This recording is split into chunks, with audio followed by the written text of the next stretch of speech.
show, everybody. Little podcast we like to call Life Longevity. Hello, everyone. Hello, Justyna. I am your host, Todd. This is my co-host, Justyna. And you're looking beaming. You're looking very... We just came off a workout, didn't we? Yes, we did. How do you feel?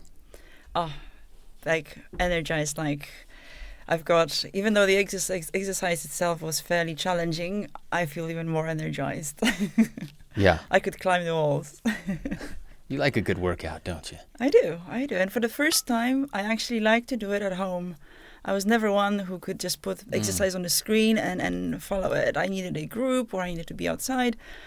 And finally, we found something that I can do inside, indoors, and then you seem to be enjoying doing it with me. I do seem to be enjoying it, don't I? I'm good at that. Pretending. Bringing the actor in me.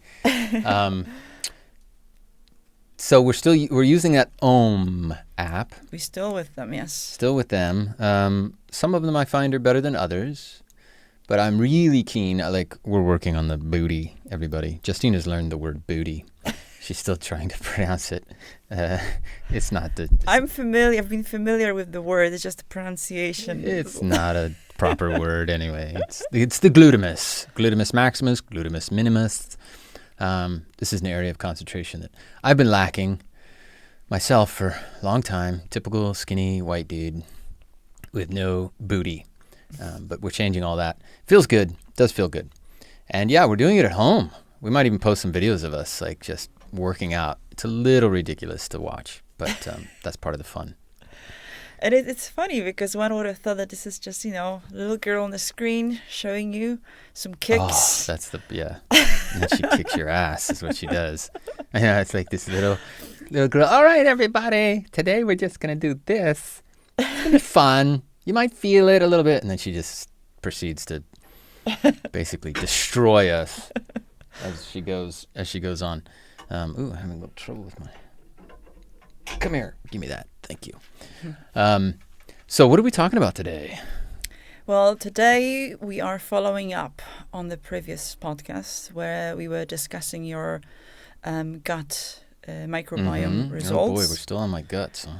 Well, your gut is gonna stay with us for a while. Your gut is not going anywhere. My gut's not going anywhere. You hear that, folks? Keep tuning in. No, but it's been good. Shall I give you before you go into yours, just my quick... But maybe we explain why and what.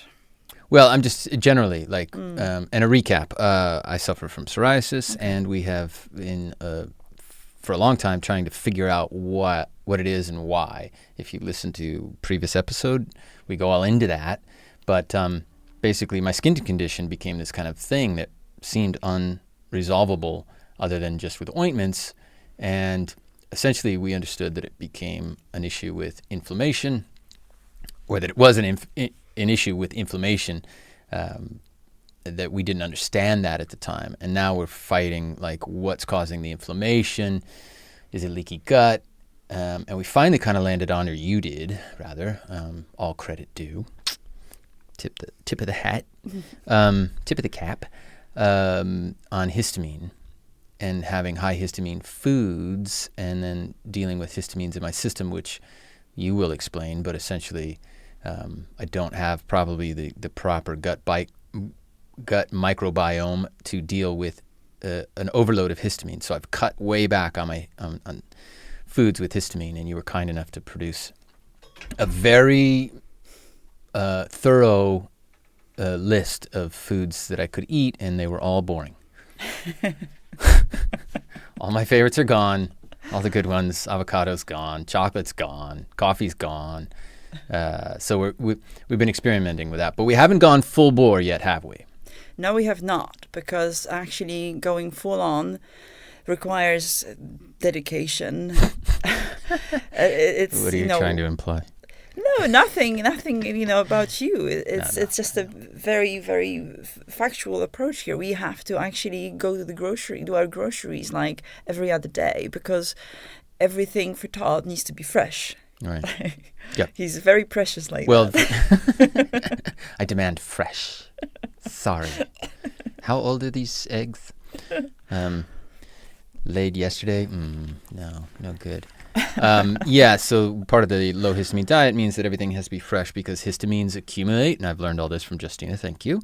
Histamines tend to regenerate over a period of time if foods have been sat out. Exactly. So we get different types of foods. Some of them, like fermented foods, like kimchi, wine, Olives. They basically accumulate Sauerkraut. Accumulate Pickles. histamine over time. Thank you. So anything Sourdough aged, cheeses, for instance. Cheese. Yeah. So that then brings directly histamine to your system. Then there are other foods like citrus fruits, like strawberries, lemons, that actually kind of raise histamine, but indirectly they trigger production of histamine. So we need to kind of stay away from those two. Bananas. Yeah, exactly. I just trying to think of what's on the list of stuff that was like, it surprised me. Yeah, and because this is not like a list of bad foods. Right.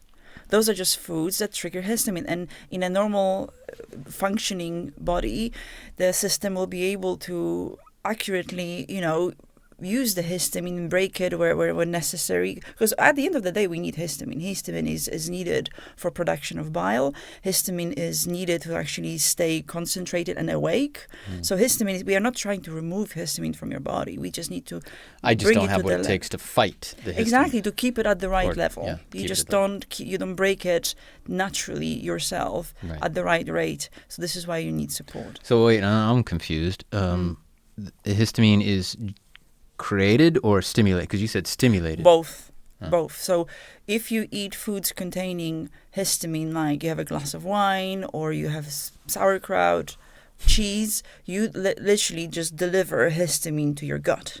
And because you don't have enough of the enzyme that is, it's called diamine oxidase, is produced in the gut lining. So you don't have enough of it, and that's the one that breaks the histamine from foods. Right. And ultimately, I think it's worth adding that, histamine is meant to be maintained within the gut lumen. But because you've got dysbiosis, you've got leaky gut, that histamine enters the system. So this is where the problem is. Histamine is meant to be in a very few places in the body. It's playing its role and it's very important. But we can't afford to have histamine just floating everywhere because it causes a lot of inflammation and kind of like havoc. There's like alarm bells are always on because there's all this histamine in your body. So this is what we're trying to do with the right foods and the right supplements. We are keeping it at bay. We are supporting your body in breaking whatever histamine it does have in the body. And in the meantime, we're trying to repair your gut. So we are dealing with the leakiness of your gut, if that's even the correct way to say it. Yeah, the leakiness of... and one of the reasons we're doing that, I mean, it's just to be full and frank disclosure, it's summertime. Today we got a big neighborhood barbecue planned for our neighborhood here. It's a little enclave that we live in. We're going to Greece in a week for 2 weeks, which we love Greece, by the way, and we're going to let you all know all about our trip to Greece. But we like to eat when we're there too, and so it didn't make sense to go whole hog on this. Is hog on the list? To go full bore on the on this tract that we want to take until after kind of summer was over and we got past all this. It would be also very difficult, and we wouldn't be able to enjoy the holiday. So we kind of needed to find a happy middle. So what we're trying to do now is kind of maintain your system in a kind of calm state. Right. So we are all of it also is kind of preparation for what's coming when we actually do start the protocol. This is also a good opportunity for me to see actually what works, what doesn't work, how your body reacts to certain things. So for me, it's kind of, I'm observing it. This is why I need regular updates on how you're feeling, how your skin is, your bowel movement. All of those details are key. So we are still tweaking everything, but we also, as we go, we learn, and also we are keeping your inflammation at bay. We are keeping the flare-ups at bay. So that's what we're doing at the moment. Well, I've been sending you a daily snap of my bowel movements, and because you've demanded that. So. And I print every single one of them. And I don't know why you're posting them online, but whatever. That's on you. There are people interested. People are interested. So check those out. They're on Insta. It's awful. I'll tell you one thing that is working, though, first and foremost, which really is a stopgap, but a really effective one, was the antihistamine that I'm taking now at night before I go to bed, which I have noticed a dramatic change in the amount of kind of flare-up I'm having. What was that? You told me it was kind of a special one. So histamine, when it's in the body, it binds to different what's the word? Molecules, chemicals, molecules, genes, DNA, people. You're not helping. It's marshmallows. It binds to not acceptors. What are they called? Receptors. Receptors. Thank you. Histamine receptors. I did it. I knew that. You did it. You helped. Thank you. Sometimes it's right here and I just can't quite access it. But just ask me. Anyway, so there are different histamine receptors all over the body. Mm-hmm. There are number from 1 to 4, and different histamine receptors will do. Some of them you will have in your stomach, some of them are in your brain, some of them are in your skin, in your gut. Mm-hmm. So we are targeting the histamine receptors in your skin. They are called H1. And basically what happens when you take antihistamine itself doesn't clear the histamine from your body. It just blocks the receptors, so it's almost like blindfolds them. So the alarm bells do not get raised. The histamine is still in the system, so it's still floating, but it's not causing any particular problems. And also we are giving your body enough time to process it, to break it down. Right. So that's why we're taking it at night. We originally started with half a pill in the morning and then half at night, but we actually noticed that it was impairing your digestion. Because like I said, histamine is also necessary to produce bile. And since you already had issues with digestion of fat and sugar, that kind of also added an additional kind of negative side effect. So this is why we changed it. We went back to the drawing board and said, okay, what can we do? How can we? And actually taking it at night, I think it's actually the best option, because at night is the time when the body is doing all of the reconstructive work. So this is when we stop the alarm bells and your body goes into the repair mode. How full and frank are we going to get in this? Because I just had a thought and I don't know. Go on. Well, I mean, it's okay for me to talk to you about it, but the audiences want to hear. I just interested. Jeez. I wasn't expecting that we were going to get, when are we going to talk about other people? Maybe I'll talk to you about it off air. Okay.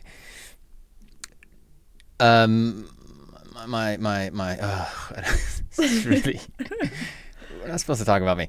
I'm wondering, because my bile and my stool has been more fatty and yellow. Okay, there it is. I said it in the mornings. But we've recently tweaked that antihistamine. Remember? We've tweaked it. Yeah, we've tweaked it. So after 1 week, you've reported the issue with your bowel movement. Mm-hmm. So I looked at everything we were doing, and I was giving you a particular type of magnesium. It's magnesium citrate. Right. Citrate. I never know how to pronounce that. Citrate, I think it is. Citrate, yeah. And that particular magnesium is very good for repairing of the gut lining, but also people often take it like if they are congested. Mm-hmm. So it can cause loose bowel movement, right? Loose stool. Mm-hmm. So I said, okay, cool. We're going to remove that because it seems like you're sensitive to it. And we changed to a different magnesium that actually plays a different function, more calming for you. And then we switched it to something else, which I'm going to talk about later, to kind of still have that repairing effect on your bowel. So then we also looked at different things. I said, okay, we've got also the antihistamine that is potentially impairing your bile production. So we moved this into the evening, and then I introduced to your diet digestive enzymes, and that seemed to be working for a while, right? Mm-hmm. Because the situation improved. Yeah. But recently you started reporting again. That's because we might have changed the antihistamine to a full dose at night, is what I'm thinking now. Right. So, well, here's the bottom line, folks, is that this is always going to be a work in progress when you're dealing with your health and your wellness, and trying to solve problems. And so that's why we want to share essentially what's going on with me, because we want you to understand that, there are ways to sort of work with this stuff that goes beyond just, I don't know, modern Western medicine, right? Or the kind of pat answers that you might get from your healthcare professional, which is, well, like I did with psoriasis, what causes psoriasis? We don't know. Here's some cream, here's some ointment, steroidal cream, hydrocortisol, and you go, that doesn't really seem like a solution. That's more of just a bandage. So we're tinkering with the micro tinkering with things, and we're seeing results. So I think it's good for people to kind of recognize and understand that thing that if your body's a vehicle and it's not operating efficiently, it's not getting you from A to B at maximum, then get under the bonnet, if you will. Pop the hood and look around and start playing with, how to get it to operate better. Nicely said. Thank you. And I also wanted to add that the body is so incredible that whatever is wrong with it, it will repair itself. Right. And our job is to give it provide it with the right environment. Mm-hmm. So if there is and an the issue, right nutrients. Exactly, and that's what I mean by the environment, right? So if there is a deficiency, we need to address it. So that deficiency is causing some detriment. Address the deficiency. Find out where is the deficiency coming from, because, well, ultimately, if one is consuming a good diet, full diet that actually provides all of the nutrients, everything should be fine. However, as we know, the environment isn't in the greatest state. Therefore, we can't expect to get all of the all of the nutrients, micronutrients from the diet, because the soil is depleted. So we will be facing deficiencies, like, for instance, magnesium. Most people, as we are today, are deficient in magnesium, and nobody really knows about it. Right. So that's what I'm trying to say. So diet is one thing. And there's also a range of magnesiums that and they do all sorts of different. Exist, absolutely, right. They do different things. And so the main thing, I think, the best thing to do for us is to be in tune with what's going on, and just kind of try to just be in connection with ourselves, and just try to feel what's going on. Maybe start journaling if we start noticing, weird symptoms about, indigestion, maybe headaches, maybe issues with sleeping, and just start journaling and actually tracking what we're doing. And then you might see a trend there. You might see, it's like, oh, every time I consume this, the next day I have a headache. And this is the way I kind of discovered, the triggers for my migraines that started when I was about 2021, and they were absolutely killing me. And doctors just gave me, very heavy medication that worked to a certain extent, but caused me different problems. So it just shows that, if you're really kind of in tune with yourself, you allow yourself some time and space, and make the effort of observing yourself and making notes, you can actually conclude what is going on. And then there is so much resource to actually address it. We're living in great times. We didn't have that 30 years ago. Definitely. We didn't have as free access as we have now to our own health and wellness. A lot of answers are coming, and a lot of research being done, and people are moving away from traditional Western medicines on a grand scale. And that's how we sort of got into this as well. Just started listening and following some healthcare professionals, people who were thinking outside.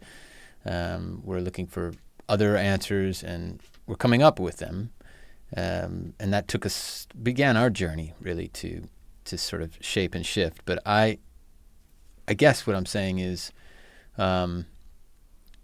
the process that people go through, because here's what really happens is that I think we become as human beings, we get very easily accustomed to things. We have an amazing capacity to just live with negativity and crap. So you might have a bad joint, you might have some other healthcare issue, and you sort of just cope with it, right? And eventually you just go, well, that's what I am. I'm a guy or a gal with a limp, or I get migraines from time to time. I have poor posture. I have weak joints. I have allergies, right? I'm pre-diabetic. It's in my family, even just I work 12 hours a day and that's just my lot, and I only sleep 4, and you just get up and you get on with it. Not really understanding, because the body's good at keeping you moving, that it's killing you.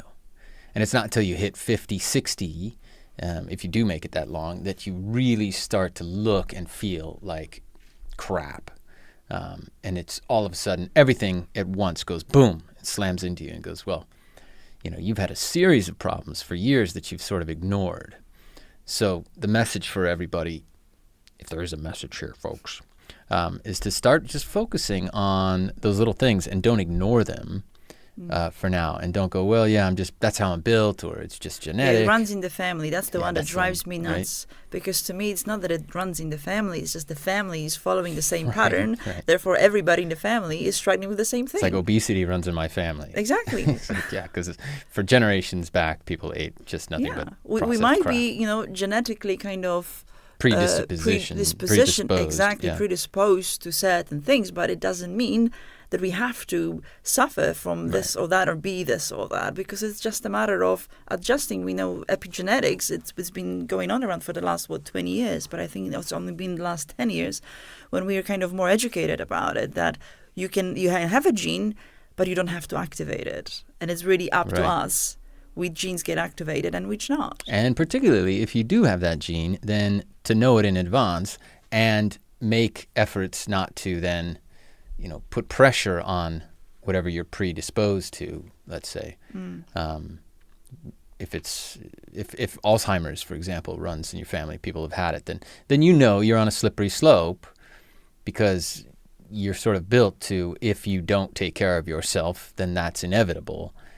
Just like it was with whomever came before you. So take care of yourselves now and start doing the things now to prevent that. Exactly, because that gene, and there's various studies show that just because you have it, it's not a sentence.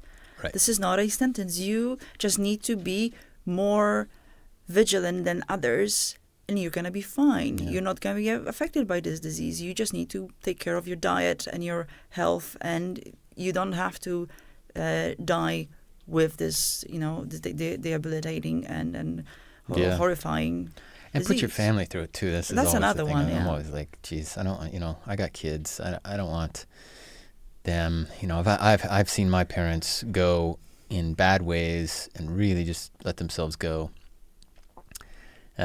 Cancer, mostly, and I'm not predisposed to cancer. People will ask, the doctor will say, is there cancer in your family?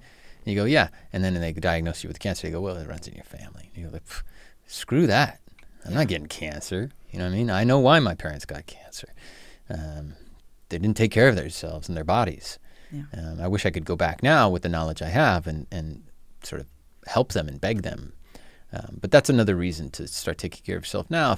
Do it for others, if not just for yourself. If we don't have, if there's no other message that we can impart on people today, it's that. Just take care of yourself, folks. Now, I'm going to switch topics a little bit. We haven't talked about it. I see you have a long list of all this stuff. I don't want to bore everybody with it. We can put it in the show notes and stuff. And certainly, if you suffer from psoriasis, then Justyna's the one to talk to. And if you listen to the podcast and follow us, that's kind of what we do. We provide healthcare support, health and wellness advice and consultations. So that's another reason why we want to sort of crack this code, because if we can help, we can solve my problem. There's a lot of psoriasis sufferers out there, and it's not psoriasis that they suffer from. It's gut biome, nutritional deficiencies, chronic inflammation, and psoriasis is the symptom. Exactly. So we confuse the what's the cause and what's the cause with the symptom. Right. Yeah. And so that's the problem. That's why we'd like to be able to kind of crack this code if somebody's suffering from psoriasis, to sort of give them a lot of guidance as to ways to reboot their body, reboot their microbiome, and start finding ways to cut back on the inflammation, because psoriasis is just one thing. I know that if I have that now, that's just an indicator. that's a wake-up call, right? It means in the future that I'll have all sorts of problems if I'm... Oh, yeah, the psoriatic arthritis, that's a nasty one. Man, yeah. Joints and you can tell, I mean, viewers won't know, but like I used to have a very red neck, for example, and it's not so red anymore. No, that's what we noticed. I think it was a couple of weeks in, that your neck kind of just like rejuvenated. It was incredible. Thicker skin. My skin was very thin there, and I just thought, again, coping with, it's just natural. Well, that's me. I've got a red neck. I got wrinkles here. I got blotchy skin, and you just sort of live with it. You see yourself in the mirror every day, and you go, "Well, that's how I look." Yeah. But it's all the time is the body trying to tell us that something is either missing or something isn't working properly. So the body's telling us. All we have to do is just understand it, look at it and say, okay, I get your message, and then start your research. But just living with something and, putting a cream on it or prescription pill, it doesn't address the underlying cause. And that cause might be, in a few years' time. Now it's just a little patch here and there. In 10 years, it could be a completely different scenario. And then, it has gone so far that your body is just in a very poor state. Yeah. So try to repair that. Yeah. Yeah, job done now. These are warning signs. I mean, really, like bright red alarm bells actually going off. Bright red alarm bells. Yeah, bells go off. They're bright red. Let's say a bright red siren. No, that's also a noise.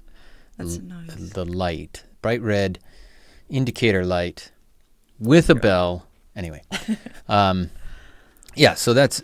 tell me if this is a thing for you now. I don't know if we talked about it. I guess so, we have, but...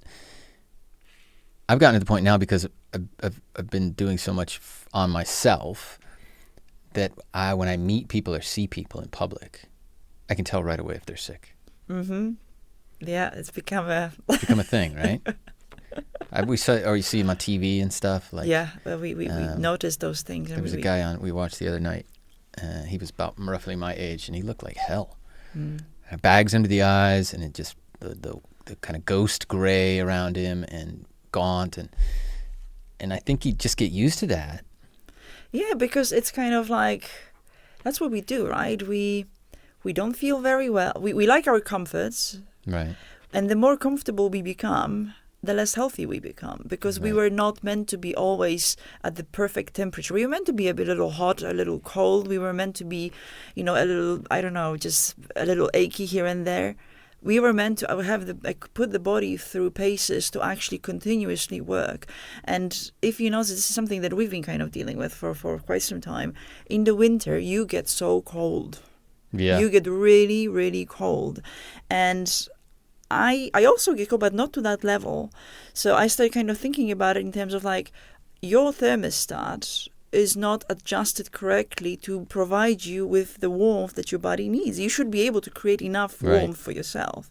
So you remember the change when we eventually put the cold pot in our garden and we started using the cold pot, how the body felt differently, because you are actually engaging some systems that actually almost retired in your body because they were never really used properly. Because whenever you felt cold, you would just crank up the heaters, throw on more layers, and that's what we do. This is what we are guilty so much of. Also, circulation. Every effort we put through the day is towards through the day is towards being comfortable.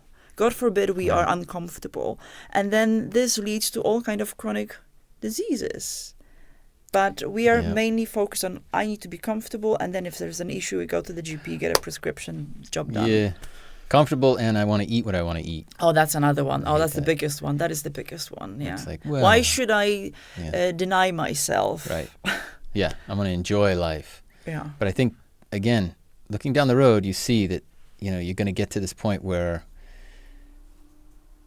you hit 50, 60, and you start going, geez, and then it's a race with doctors and medical staff. And this is why, like, we live in the United Kingdom and England here, the NHS is virtually under collapse because so many people, everyone's sick now. The NHS wasn't built, National Healthcare Service, and it applies anywhere, I guess.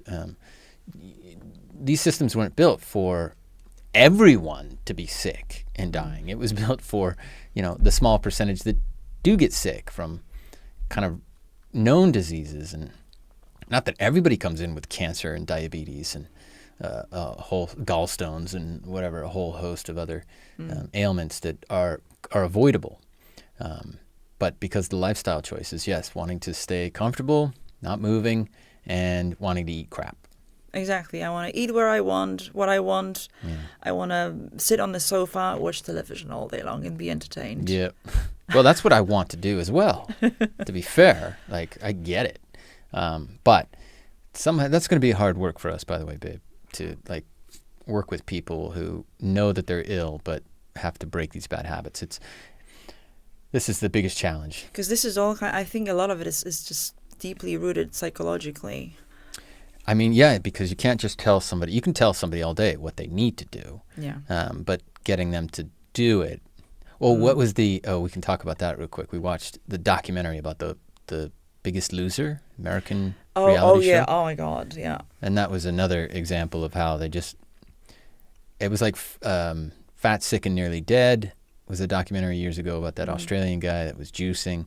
And he came across a morbidly obese truck driver and guy lost a bunch of weight, but then he just sort of dropped him, and the guy put the weight right back on because he didn't have the right environment. And these Biggest Loser contestants, if you will, because it's a game, were just left. Exactly, because they ultimately they were removed from the environment that they were in. Caused them the state they were in, right? They put them in an environment that was helping them lose weight in a scary way, very aggressive way. So there was nothing healthy about that.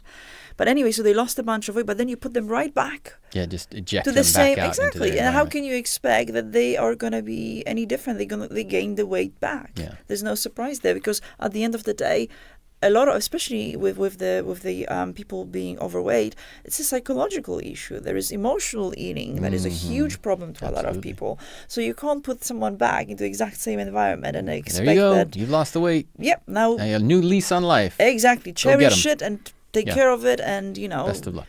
Yeah. Onwards and upwards. Yeah, this is our challenge, and we do want to, and we've talked about it. We want to create a community environment, a place where people can get ongoing care from us and others who have come through our program and to kind of join up, link in, get into the zone with us, and then stay in the zone. Because look, I know what's right for me. You do too. We have the information, but I've also got a whole bunch of cookies sitting out there that I bought for the barbecue today, and I'm probably going to have 2. I'm thinking I'm going to have 2 of them. It's a special occasion. But it's tough. It's tough just to say no for the sake of saying no. So what's the other motivation? You got to be like... Maybe you need to ask yourself, why are you saying yes? Because they're delicious. Cookies are yummy. What are you really missing? What's missing in your life? The chocolate. Right. What hole am I trying to fill? Yeah, cookies give me a hug. It's like a food little is not love. Round hug. Little hot, round, warm hug. Okay. I just wanted to say here, please. I think it's really important to say that this is what we want to do. This is why we're sharing our own stories, things that we might not necessarily be, advertising every day. But this is about being vulnerable, sharing that vulnerability, encouraging people to talk about it, and realizing that, when you share it, it's less of a burden, you feel connected, and I think this is where healing begins, with honest openness and conversation. And I think this is what we want to promote. We like to follow some of these people, and I think they're great. A lot of them are great. The big names out there, I won't list them all, but we follow along, and we've learned a lot from them as well. I think sometimes what's missing, though, is that some of these people are they're like complete and finished and total, and that you look at them and go, well, I don't know if that's achievable for me, where I am right now. And they don't really talk about the struggle. That it takes, they're in, and how to feel when you do, quote unquote, I don't know, cheat or break your diet or go do something that is not great for you. There's got to be sort of conditions around that where you go, if you have a handle on it, it's okay. You know, you don't have to beat yourself up and feel shame and guilt, but know what you're doing and why you want to do it, which is some of what we've talked about, which is just for your own longevity. Like if you know you want to live a long time, that's what I decided. I haven't nearly completed. And then you also told me that you're going to make me live a long time. Yes. That this burden that I live with is There's no easy way out of it. Anytime soon, right? I got another 50 years in me, folks. Can you believe it? Apparently, according to Justyna, I'm going to be centennial, centenarian. What do they call it? Centenarian. Centenarian, I think. I forget. Jeez. Yeah, blue zone people. So one quick thing. We don't want to take up everybody's time. Although I don't know what else they're doing. If they're listening to us, they got nothing but time, obviously. Let's talk about what we were talking about this morning. We talked about, because I mentioned earlier a little bit of the alternative medicine stuff. And on the horizon, now you sent me an article about... sound healing. Sound healing, yes. Yeah. And that's... We are using the Endel app. We sleep with that. We sleep with that, and we kind of function with it, especially I do that. Like for work, I've got different sounds. For study, I use different sounds, and then for sleep. And they work incredibly well for us. Yeah, so when we're talking about sound waves, basically we're talking about, it's not generally new science, because you had said before you loved the gong baths. You used to go to the gong baths with your yoga. Right? Oh yeah, that was back in the London days. The days in London. I also had a yoga class that finished with the instructor would walk around and wong wong, hit his little gong and walk around.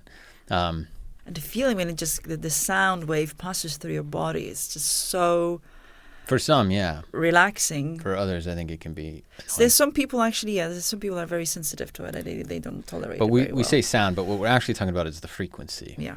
So you can get those even without sound to a certain degree, or low sound frequencies that the ear can't pick up. But so we're talking about gamma, beta or delta, beta, alpha, theta, and delta waves, each having a different impact on the body. And there's a lot of new science around it and stuff. And that's something we're going to talk about more and I think delve into more. I just wanted to mention it because that Endel app is something that, and I know with your ADHD, you're finding it very helpful. It's incredible. Maybe I'll just say very, very quickly, I tried various things, various tools to help me focus, and all of it was kind of gimmicky. And then I came across Endel, and I was very apprehensive, but I tried it anyway.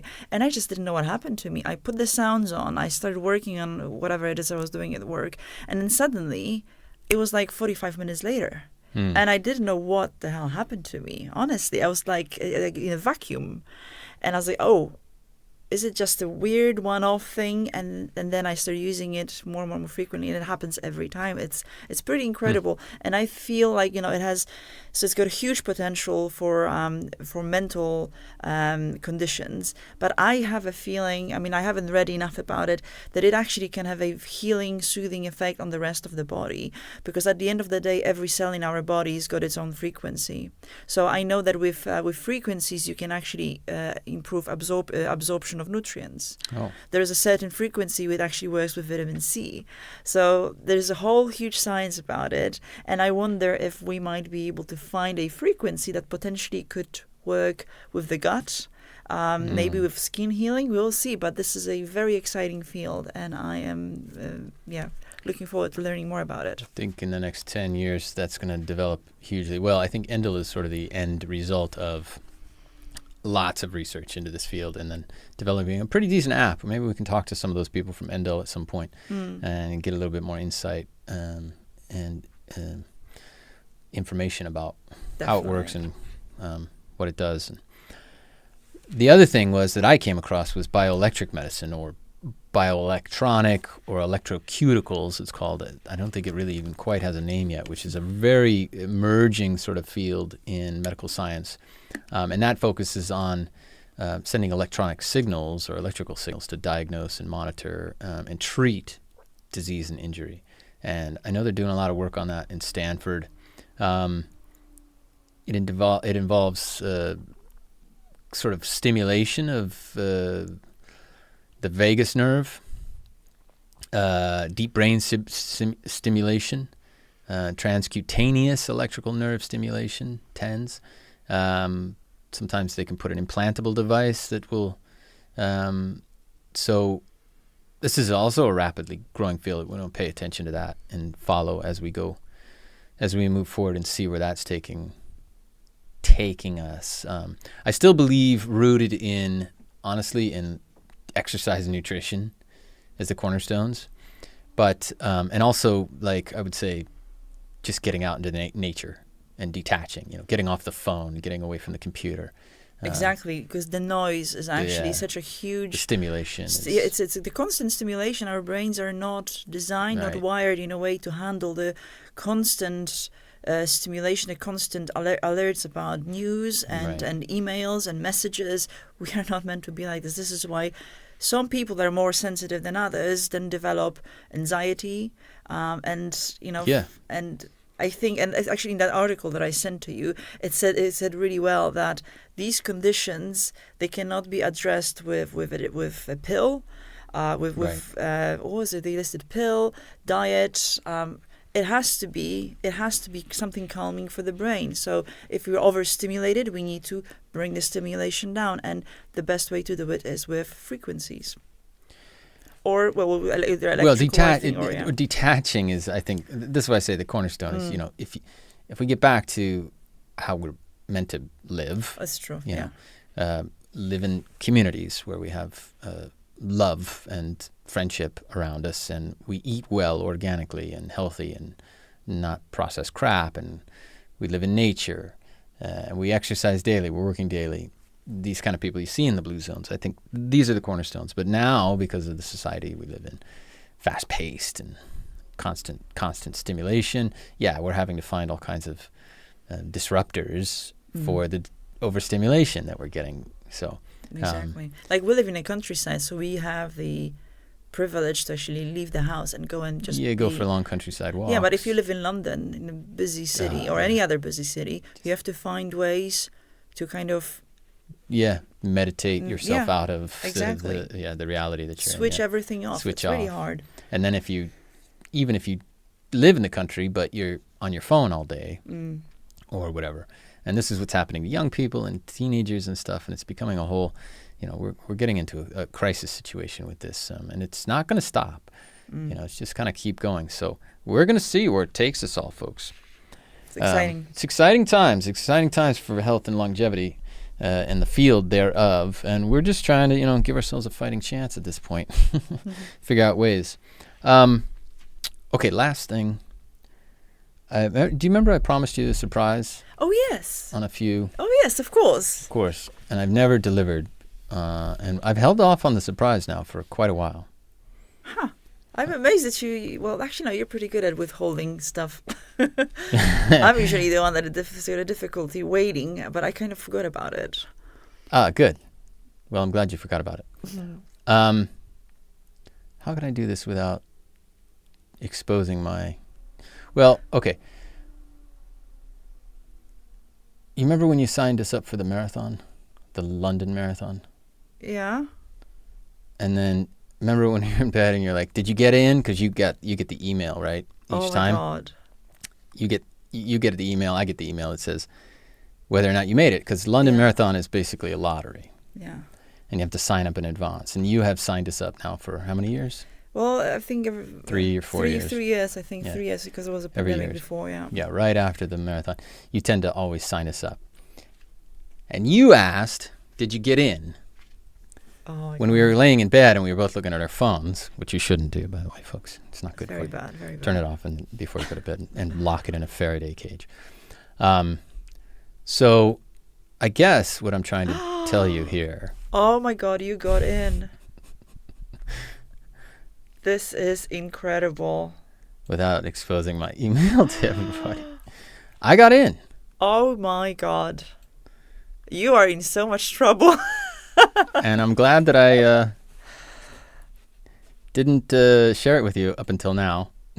Well, I'm amazed that you didn't. And it's so funny because every year when we would get the email, I would be like, oh, I didn't get in, and I'll be all sad, and then he would send me a message like, yes, that he managed to, escape that. No, I would send you a message going, But no, I can't believe we didn't get in. Oh I'm my heartbroken. God, you are gonna run the London Marathon. This is incredible. Well, I got in. But this is a once in a lifetime opportunity. You do not just let it go. You have to do it. This It's is what I your was afraid of, obligation. folks. It's Here we your go. moral.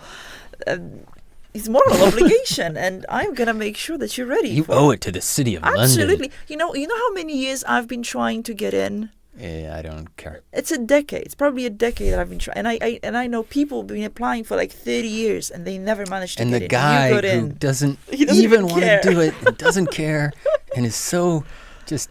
Now, here's the other thing. We have a friend, Tim Budgeon. He has been posting, and he got in. He got in through the charity route Oh, wow. because he's an illustrator. Tim Budgeon, look him up. Great children's book illustrator.